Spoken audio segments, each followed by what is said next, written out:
नमः शिवाय। आप सभी का बहुत बहुत स्वागत है। सच्चे भक्ति और प्रेम से भगवान को भी जीता जा सकता है।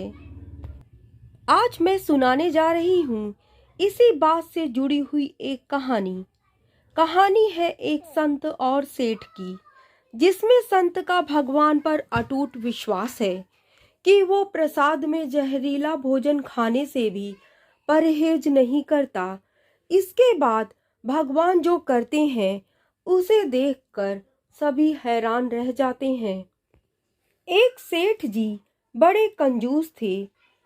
एक दिन उन्होंने दुकान पर बेटे को बैठा दिया और बोले कि बिना पैसे लिए किसी को कुछ मत देना, मैं अभी आया।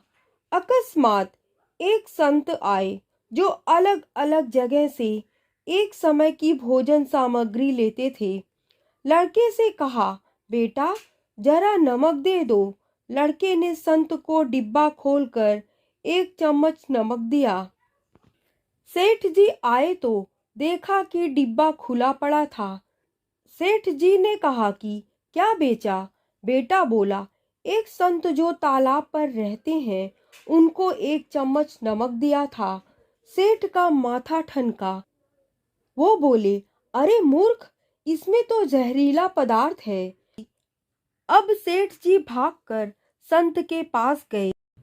तब तक संत भोजन बनाकर भगवान का भोग लगाकर खाने की थाली लेकर बैठ चुके थे। सेठ जी दूर से ही बोले, महाराज रुकिए, आप जो नमक लाए थे नमक नहीं था बल्कि जहरीला पदार्थ था। कृपया करके आप ये भोजन ना करें। संत जी बोले, भाई हम तो प्रसाद लेंगे ही, क्योंकि भोग लगा दिया है।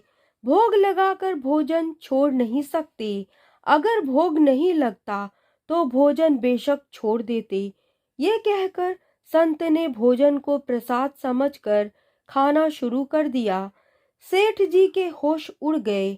वो रात भर वहीं बैठे रहे। सेठ को रह रहकर ये चिंता सता रही थी कि अगर संत को कुछ हो गया तो बड़ी बदनामी होगी। रात में अगर तबीयत बिगड़ी तो कम से कम वैद्य को दिखा देंगे। सोचते सोचते सेठ को नींद आ गई। सुबह रोज की तरह संत जल्दी उठ गए और नदी में स्नान करने लगे।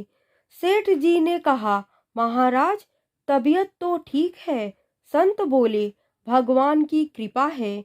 इसके बाद वे पूजा के लिए मंदिर चले गए।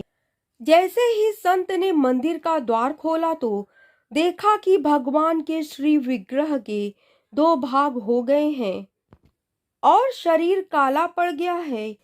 ये देखते ही सेठ को समझ आ गया कि भक्त के अटल विश्वास को देखकर भगवान ने भोजन का जहर भोग के रूप में स्वयं ग्रहण कर लिया और भक्त को प्रसाद ग्रहण कराया। इसके बाद सेठ ने तुरंत घर जाकर बेटे को दुकान सौंप दी और स्वयं संत की शरण में आकर भगवान की भक्ति करने लगा।